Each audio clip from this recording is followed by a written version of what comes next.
Oiche, xa te enteraches, temos boda no concello. Cando? Hoxe, Como hoxe? Pero si é un martes. así como che conto. E logo?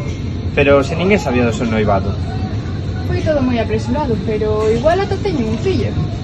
E como crees que lle chamarán? Eu que sei, Alternativa Popular, por exemplo. Pode ser. Atención, atención, noticias de última hora. A CIP e o Partido Popular únense en matrimonio. Sí, escuitaron ben, anunciaron o seu compromiso de matrimonio. Tivemos que alonxarnos do casco urbano porque ali as aglomeracións con motivo deste enlace eran unha cousa increíble.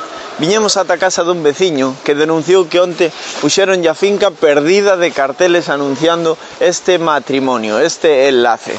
Ademais, asegura que el podería incluso currir con todos os gastos se chegan as bodas de madeira. Pero teñan conta, pechen ben as fiestas no concello, porque se ali é o enlace non serían os primeiros en marchar. E agora non se despeguen das pantallas porque vamos ter unha entrevista en exclusiva co noivo. Adiante, Carla. Gracias, Teo. E boas espectadores, xa estamos aquí con Iota.Carlos. Benvido, como estás? Pois moi ben, moitas grazas pola invitación. Primeiro de nada, norabo por esa maravillosa noticia e, por suposto, moitísimas grazas por acceder a ter esta mini entrevista con nós. Moitas grazas, de verdade. Queremos saber como é esa relación coa familia da noiva.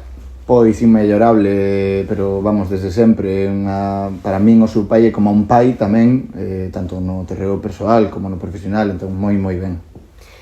Hai algúns rumores que din que xa cancelaches a boda un par de veces. Poderías confirmalo, por favor? Sí, pero sen importancia, é dicir, bueno, ela quería separación de bens, eu quería casar en gañanciais, pero máis alo diso, nada, detalles menores, vamos.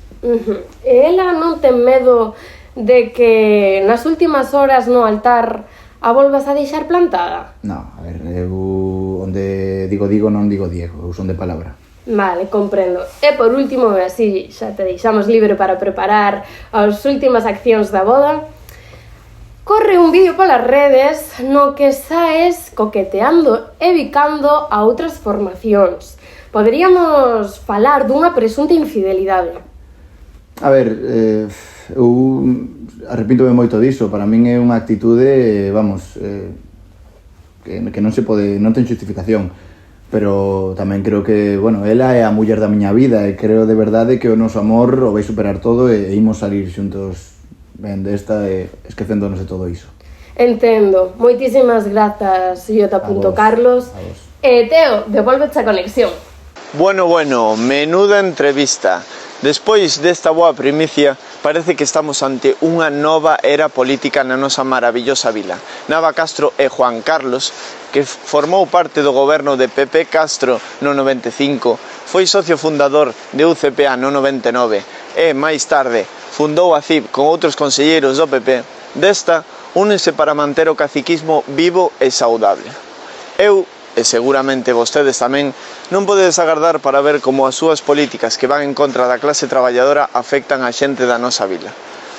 Fora deste espectáculo sensacionalista, o único que nos queda é combatelos con políticas de esquerdas e que poñan o pobo no centro.